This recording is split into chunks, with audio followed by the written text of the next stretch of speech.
김수로왕의 형제들이 일본의 왕국을 세웠다고. 여러분, 안녕하세요. 오늘은 고대 한반도에서 일본 열도로 이어지는 놀라운 역사적 연결고리에 대해 이야기해보려 합니다.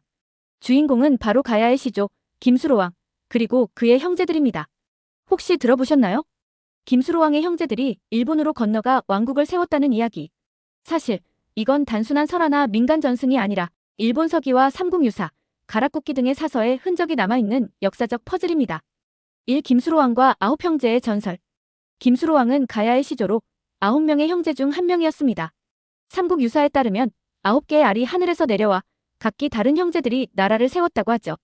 그중 김수로만 금관가야의 왕이 되었고 나머지 형제들은 모두 다른 땅으로 흩어졌다고 전합니다. 여기서 중요한 건 일부 형제가 바다를 건너 일본으로 갔다는 전승이 있다는 점입니다.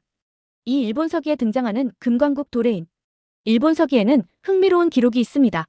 임나국에서 온 도레인이 왕족의 조상이 되었다는 내용입니다. 임나국은 바로 가야를 지칭하는 고대 일본식 표현이죠. 또한 금관국에서 온 자라는 구절이 등장하는데 금관국은 김수로왕의 금관가야를 말하는 것으로 해석됩니다. 이 도레인은 단순한 기술자나 이민자가 아니라 정치적 권력을 쥔 인물, 즉 일본의 왕실과 직접 연결된 존재로 등장합니다. 사무진 인덕 천황과의 계보 연결. 그렇다면 일본의 왕실과 가야는 어떻게 연결되었을까요? 일본 제16대 인덕 천황, 그의 아버지인 오진 천황. 이들은 가야계 도레인 가계로 추정됩니다. 일본의 역사학자들은 이 천황들이 도레인 출신이거나 도레인의 피를 이어받은 인물일 가능성이 크다고 보고 있어요. 그 근거 중 하나는 바로 전방호원분 고분입니다. 이 거대한 무덤 양식은 한반도 남부, 특히 나주 지역의 백제가야계 무덤과 매우 유사합니다.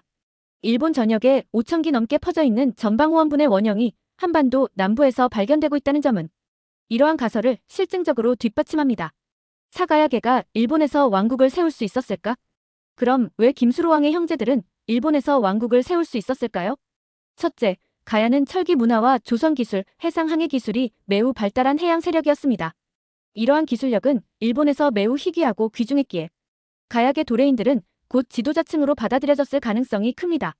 둘째, 일본 열도는 당시 여러 부족들이 분열되어 있었고 야마토 정권이라는 통합된 세력은 아직 미약한 상태였습니다. 이때 등장한 도레인 출신의 세력은 조직력과 문화력을 앞세워 주도권을 잡을 수 있었던 것입니다. 셋째, 고분 구조나 토기, 문자, 불교의 전례 등 문화적 연속성은 이들이 단순 이민자가 아니라 정치적 주체였음을 보여줍니다. 여러분, 오늘의 이야기를 정리해보면 이렇습니다. 김수로왕은 9형제 중 한 명이었고 그 형제 중 일부는 일본으로 건너갔습니다. 일본 서기에는 금관국 출신 도레인이 일본 왕실의 조상이 되었다는 기록이 존재합니다. 오진 인덕 천황은 도레인 혈통, 특히 가야계 왕통의 연장선일 가능성이 있습니다. 이는 무덤 양식, 고고학적 유물, 사서, 기록에서 일관되게 확인됩니다. 결국 가야에서 시작된 왕통이 일본에서 또 하나의 나라를 세웠을 가능성, 신화가 아닌 역사로 다시 바라볼 때가 아닐까요?